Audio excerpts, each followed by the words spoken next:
You weren't a civilian analyst, just a quiet girl with a notebook. That's what they whispered when she walked into the simulation room that morning, sliding into the back row like she'd barely belonged, her presence dismissed as nothing more than an observer with clearance too low to matter. And yet that dismissal was their first mistake, because hidden beneath the ordinary smile of a late-20s woman named Claire Vale was a silence forged in places no one else in that room had ever been.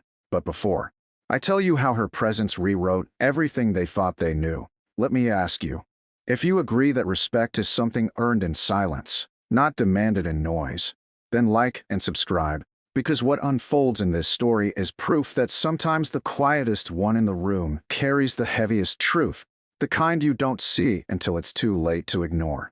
The simulation center was all cold light and sterile hum, giant wall screens stretching across the front like an artificial horizon, tactical grids pulsing with simulated combat scenarios, the kind meant to test reflexes, strategy, and composure under manufactured pressure.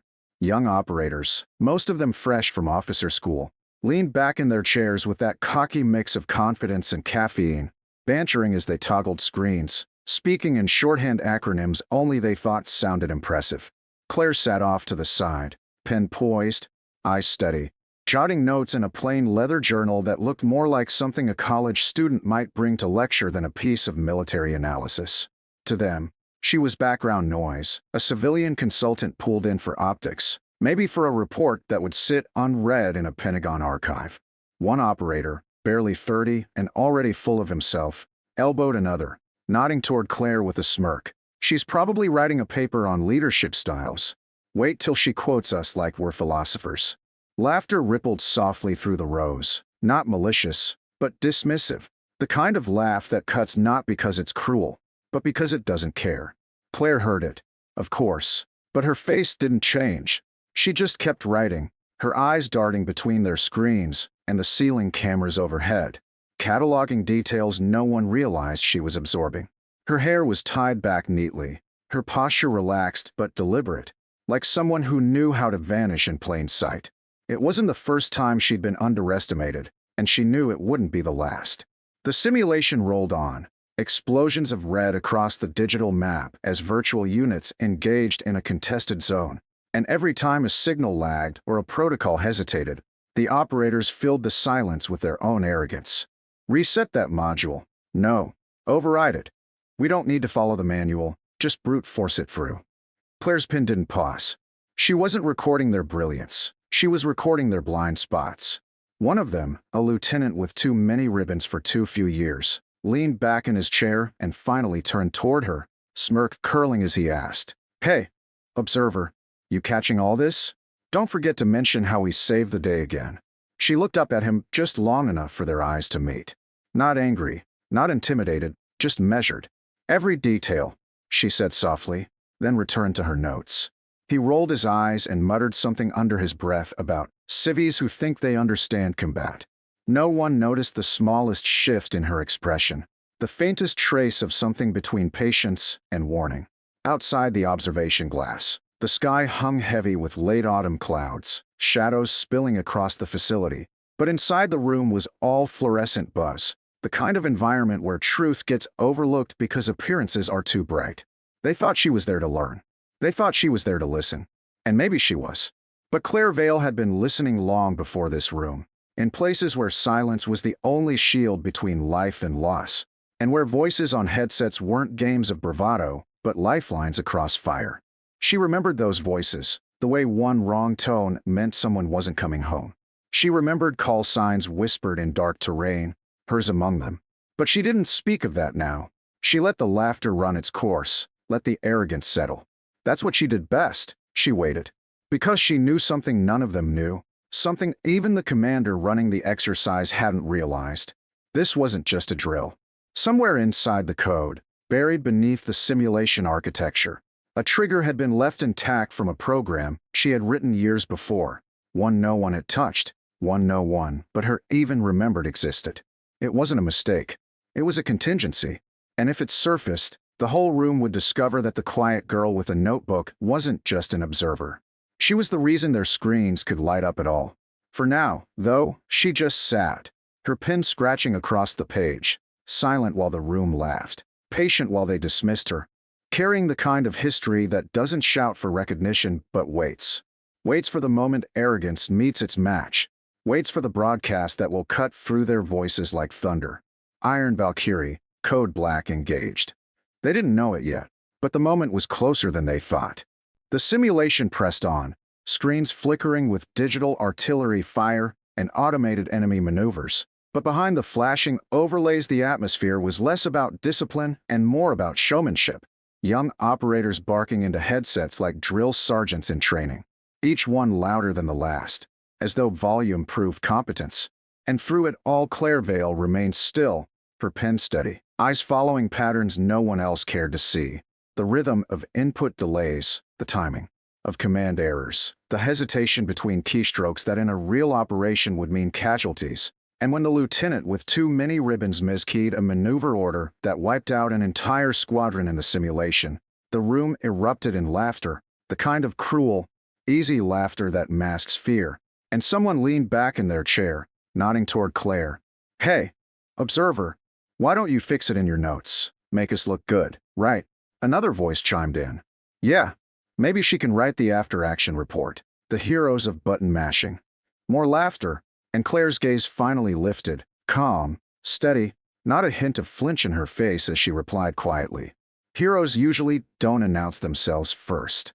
The remarks silenced them for a second, just long enough to sting, before the lieutenant scoffed, brushing her off with a wave of his hand. "Cute. Stick to the paperwork, civvy." She returned to her journal without another word. The commander overseeing the drill, a man in his 40s with thinning hair and the permanent scowl of someone used to being in charge, but never truly tested, glanced at Claire with mild irritation, as if her presence were more distraction than necessity. He didn't know who had signed her clearance, didn't care, just assumed she was someone's pet project from a university think tank, inserted to observe human dynamics. And that assumption, like every other made about her, was about to collapse. Because while the room was still snickering over their own brilliance, the simulation stuttered. Not a crash, not a lag, something else. An anomaly. The map flickered, reshaped itself, and suddenly an unauthorized protocol bled across the main screen, black and red glyphs pulsing like veins under the grid. "What the hell is that?" one operator muttered, hands flying to controls. "That's not in the script," another said, nervous edge creeping into his voice. The commander barked. "Override it. Reset to baseline parameters." Fingers scrambled, keystrokes hammered, but the glyphs spread faster, consuming modules one by one until every screen froze, then rebooted into a mode none of them recognized. Alarms blared. The sterile hum of fluorescent light was drowned beneath a synthetic voice cutting through the intercom with chilling precision. "Iron Valkyrie, code black engaged." The room went dead silent. Operators stared at each other, eyes wide, the lieutenant's smirk dissolving into confusion. What is code black?" someone whispered. No one answered. The commander's voice faltered as he demanded, "Who authorized that protocol?" But his words sounded hollow, brittle, like a man who already sensed he wasn't in control anymore. Claire's pen stopped moving. She closed the notebook slowly, set it down beside her, and leaned forward in her chair, her face half lit by the red glow cascading from the monitors. The operators glanced her way now, suspicion tangled with unease. You know what this is?" one asked, his bravado shrinking. Claire didn't answer right away. She let the silence stretch, let the weight of the unknown settle on their shoulders the way it once had settled on hers in places far from this sterile room. Finally, she stood, her movements unhurried, deliberate, like someone who had already decided the course before anyone else even saw the path. She walked toward the console, the operators instinctively pulling back as though gravity itself had shifted. Her fingers brushed across the controls, not tentative but certain, and for the first time the commander saw something in her that unsettled him more than the alarms: familiarity. She wasn't discovering this protocol. She was remembering it. "Iron Valkyrie," the lieutenant blurted, his voice cracking. "What the hell does that even mean?" Claire looked up at him, her eyes calm but edged with something sharp, something earned. "It means the simulation isn't a game anymore," she said quietly. The operators froze, the weight of her words cutting through their noise sharper than any alarm. On the screens, enemy signatures multiplied, red clusters forming patterns too complex for baseline scenarios.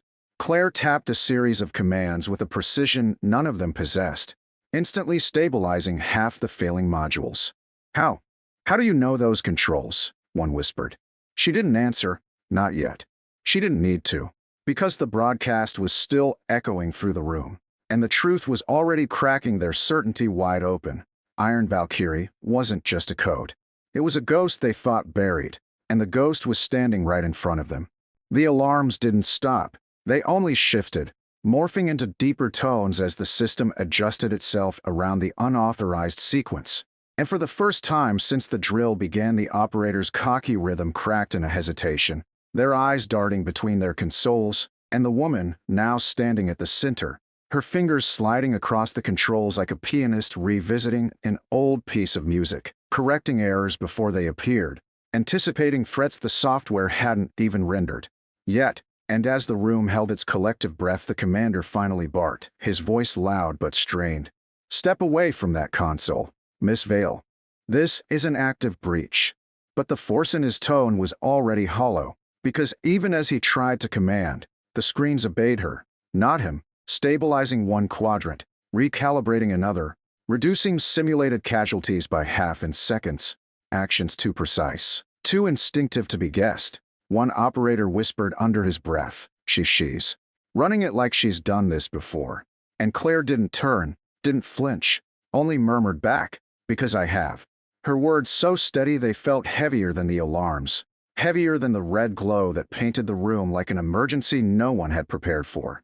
The lieutenant, the same one who had mocked her all morning, swallowed hard, his arrogance stripped raw. "Wait, how could you know this?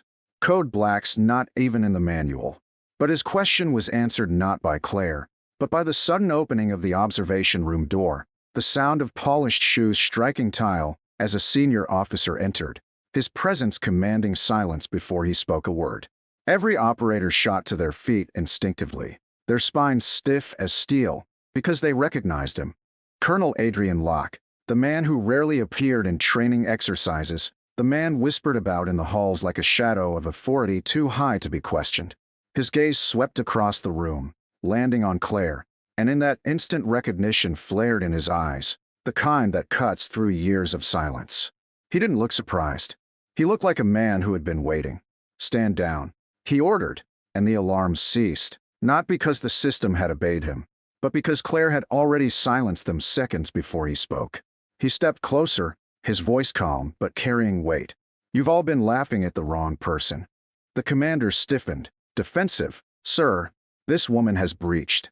But Locke cut him off with a glare sharp enough to end careers. "Breach," he echoed. "That woman wrote the doctrine that kept half of you alive before you ever touched a console. Iron Valkyrie isn't a scenario. It's a signature. Hers." The room froze, the words hitting harder than any alarm.